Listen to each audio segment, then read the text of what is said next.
जो जयपुर से सामने आ रही है, यहां पर राजपूत करनी सेना के अध्यक्ष सुखदेव सिंह गोगामड़ी की गोली मारकर हत्या कर दी गई है। बताया जा रहा है कि घर की चारदीवारी कूदकर 3 हमलावर अंदर घुसे और सुखदेव सिंह पर अंधाधुंध फायरिंग कर डाली। इस फायरिंग में उनकी मौत हो गई। तो वहीं जवाबी फायरिंग में एक हमलावर नवीन के मारे जाने की बात भी सामने आ रही है।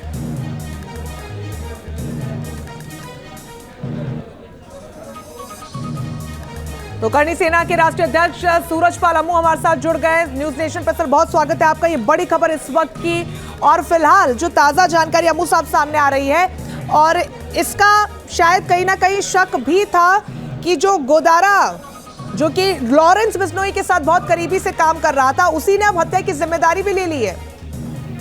देखिएगा, ये सीधा मैं राजस्थान के पूर्व मुख्यमंत्री गहलोत के ऊपर सीधा आरोप लगा रहा हूँ कि सुखदेव सिंह गोगामड़ी ने कई वर्षों से लगातार इनसे सुरक्षा की मांग की। ये धमकी लॉरेंस बिश्नोई गैंग से लगातार इनको मिल रही थी। परंतु इन लोगों ने राजस्थान सरकार के लोगों ने डीजीपी राजस्थान पुलिस, जो समय तत्कालीन राजस्थान पुलिस के डीजीपी थे, उन्होंने सुखदेव सिंह गोगामड़ी को सुरक्षा प्रदान नहीं की। उसके बावजूद भी उनकी व्यक्तिगत सुरक्षा वो अपनी रखते थे। परंतु जो ये निर्मम हत्या उनके घर में घुस के की है, ये कायराना हरकत है। गैंग कोई भी हो, उन्होंने जो हरकत की है कायराना हरकत है। और इस प्रकार से एक सामाजिक नेता की हत्या करना, जो दिन रात समाज के लिए, देश के लिए चिंता करता था, उसकी हत्या की है। तो उसका मुझे दुख है। करनी सेना का राष्ट्रीय अध्यक्ष होने के नाते मैं इतना ही कहूंगा कि ये घटना, ये क्षत्रिय समाज के ऊपर हमला है और ये इस हमले से हम लोगों को बहुत कष्ट है, दुख है। और ये इसके ऊपर कोई लोग चुप बैठने वाले नहीं है। अगर कोई सोच रहा है, सूरजपाल जी, आपसे समझना चाहूंगी, वजह क्या लग रही है आपको कि अगर इस पूरी वारदात को अंजाम दिया गया, क्या वजह, क्या पहले से कोई बड़ी दुश्मनी रही? दुश्मनी नहीं है, लोग धमकियां दिया करते थे, धमकियां दे रहे थे, ये था। धमकियां मिल रही थी? कब से मिल रही थी?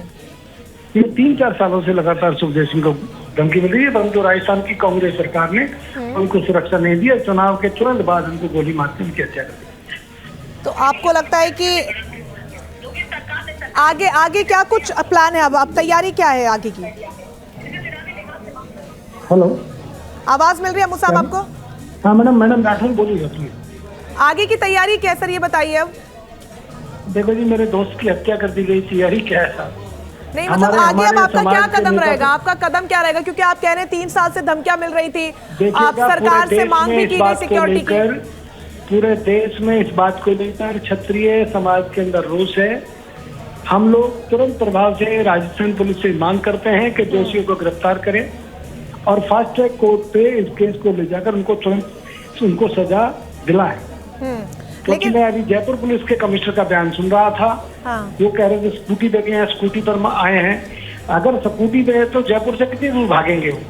उनको पकड़िएगा, अरेस्ट कीजिएगा और उनको अरेस्ट करके जेल में ठूसिएगा जिन्होंने कायराना हरकत की है। ठीक है, आप ये कह रहे हैं कि चुनावी नतीजे आए और 2 दिन बाद उनकी हत्या हो गई, लेकिन वो तो अशोक गहलोत के भी करीबी बताए जाते रहे हैं, वसुंधरा राजे सिंधिया के साथ भी, चौहान के भी करीबी थे, वो वसुंधरा राजे के भी करीबी थे। वो अनेक राज्यों के मुख्यमंत्रियों से समाज के हित के लिए, समाज की चिंता के लिए मिलकर समाज की समस्याओं का निवारण करने के लिए मिलकर रहते थे। एक सामाजिक व्यक्ति जो श्री राष्ट्रीय राजपूत करनी सेना के अध्यक्ष के रूप में काम कर रहा था, वो घर पे नहीं बैठता था, वो सेवा करता था और समाज के लिए लड़ता था। आज उसको समाज की सेवा करने का क्या मिला? उसको सरेआम गोलियों से भून दिया गया उसके घर के अंदर। तो ये जो सब हुआ, कि मैं फिर कह रहा हूँ, गहलोत सरकार ने सुरक्षा दी होती तो ये घटना नहीं होती। वीडियो भी सीसीटीवी सामने आ रहा है मुसाब, उसमें ये जो हत्यारे हैं पहले उनके साथ बैठे हुए भी नजर आ रहे हैं, बातचीत करते हुए नजर आ रहे हैं।